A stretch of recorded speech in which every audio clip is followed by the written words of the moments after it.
So I'm going to try to keep it brief to touch on three important things. There's been a lot of stuff in the press, as if you paid any attention at all, about concussion. And like Sunday's paper had a big article about concussion, right? Front page, sports section. It says, concussions, no easy answers.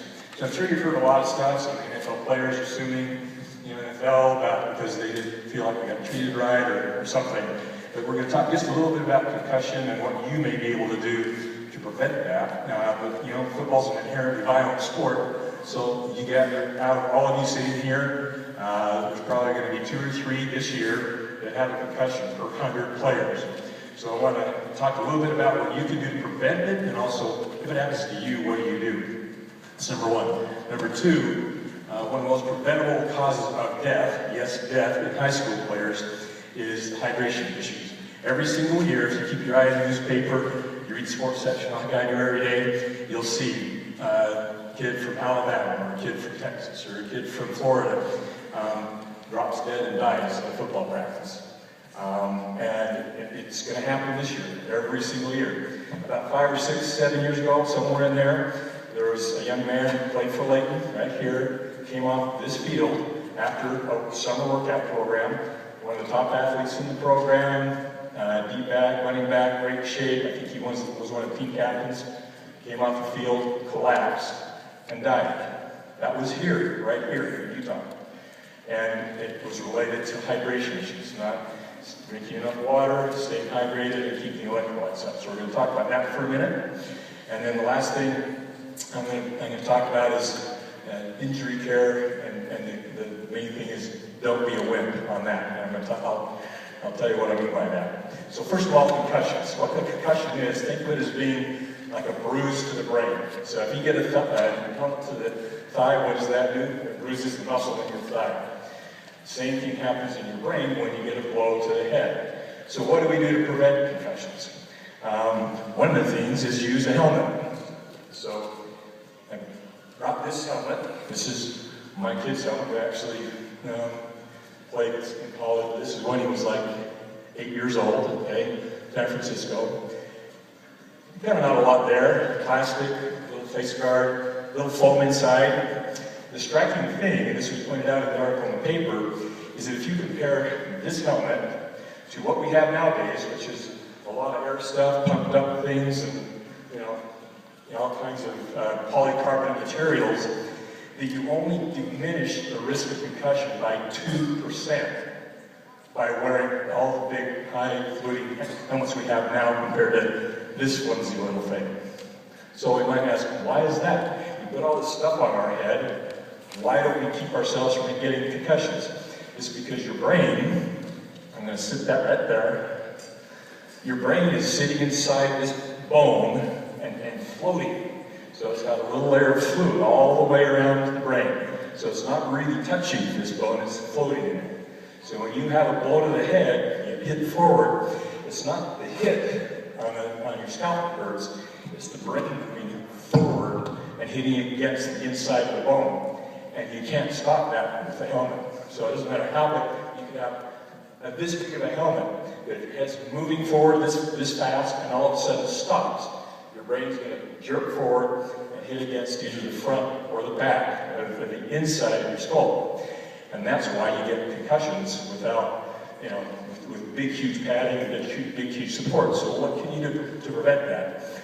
Not use your head, okay? The only thing that's going to keep you from getting concussed is to not hit somebody with your head. And that's really simple to say, kind of hard to do.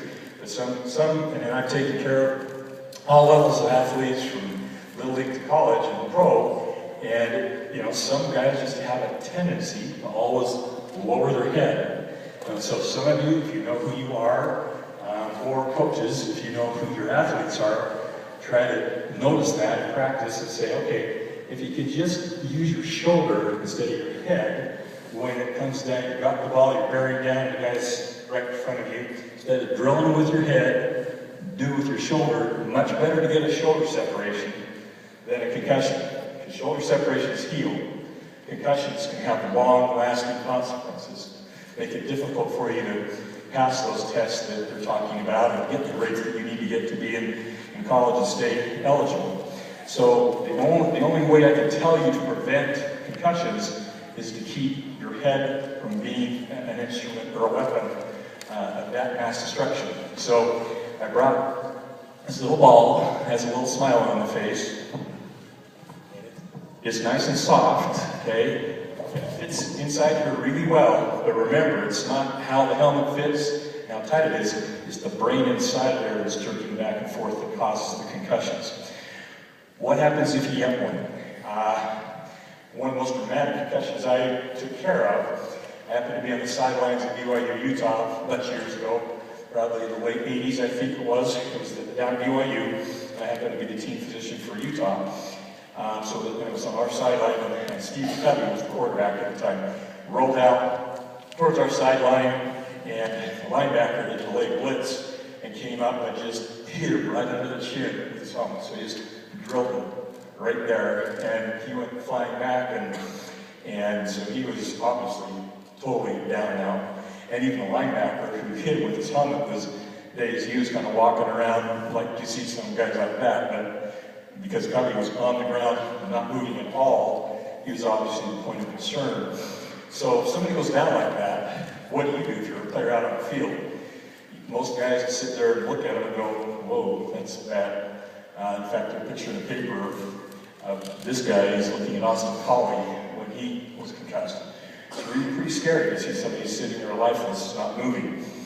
What may happen is they may go into a little seizure even. So the real important takeaway message here, though, is if you are the guy out there and the trainers aren't there, coaches aren't there yet, and you see this guy totally lifeless, think of the ABCs of first aid. Anybody can do this. What's the A? Who knows what the A and ABCs are? The ABCs of first aid. Nobody knows? Yeah. Yeah, airway. A is airway, or breathing. So make sure their airway is clear. So they've got a mouth guard in their mouth, get it out of there so they can breathe. Because when they have a concussion and they're totally out, the mouth guard can get lodged back in their mouth and it'll suffocate them to death. So if you're the guy, this guy's out there, nobody else is coming around, and the mouth guard's sitting right there, get it out of their way. That was back before we used mouth guards a lot, he had a big wad of bubble gum that he was chewing on. And I remember seeing him chewing it during the game and didn't really pay much attention, but when I ran out to see him, he was starting to get blue and not breathing, and I thought, well, this is not good. I had his helmet on and everything, but I remember him chewing gum. I couldn't see it anywhere, but by kind of reaching in his mouth and that you don't care about hygiene at that moment in time, grabbed the bubble gum out that was stuck in the back of his throat, and I don't want to say saved his life.